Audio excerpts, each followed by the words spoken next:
So I've heard a lot of lawyers talk about this concept time and time again for EB1A, and it is a concept that you should definitely understand if you want to build the strongest EB1A profile. And that is this concept of objective versus subjective evidence. The reason why you need to understand this distinction is because it helps with reinforcing the claims you're making about your extraordinary ability, your acclaim. Being able to present objective evidence well can make a huge difference to the strength of your EB1A profile. And in this video, we'll be covering what it means to present objective evidence versus subjective evidence, and why you should always be relying more on objective evidence to strengthen your claims and not just subjective evidence. Of course, you want to use a mix of both, but you should always have in mind the sense that objective evidence is probably going to be more readily accepted than subjective evidence. I mean, there are different scenarios for which objective evidence and subjective evidence together can complement your claims. Just make sure you actually pay attention to the objective evidence that you present. And this also comes down to the importance of context. Objective evidence can help paint a much better picture of what your claims are actually saying versus purely subjective evidence. And for those of you who don't know me, my name is Jason, and I work with several top immigration lawyers, which is where my EB1A profile building insights come from.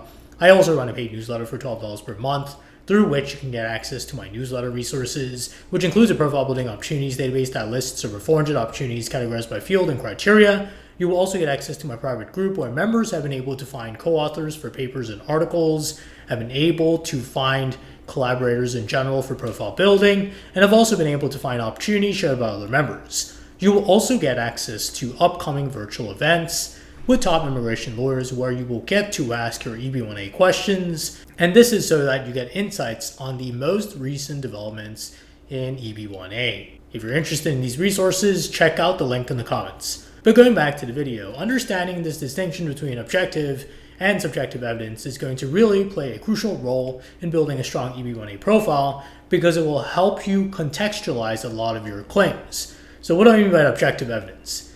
I'm talking about evidence that is obviously impressive and more readily acceptable than subjective evidence, which could be, say, the opinion of an expert, or it could be the view of a colleague or an expert or someone you've gotten to provide a reference letter for you. That tends to be more subjective evidence. Whereas with objective evidence, it could be, for example, coverage in mainstream media of your company. That helps prove distinguished organization. It's hard to push back against that, because you can look at the coverage statistics of that media outlet. You can look at the readership. You can look at those numbers and objectively be able to assess that this is indeed an established media outlet. You could also collect objective evidence in the form of, say, public results for your company, and that they were able to publish very impressive results, and that proves that they are a distinguished organization in your field. That is another form of objective evidence. But generally speaking, objective evidence tends to be more on the numerical side. Like, this is hard to push back on because it's gotten so much coverage, because it's something you've actually done and that has been publicized by your company, by a media source, versus some sort of opinion that's being presented by an expert, by a colleague, through a letter.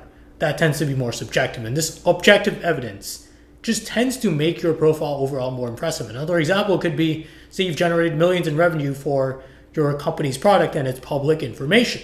That's more objective. That's more on the objective side. An officer can just look this up versus an opinion of an expert.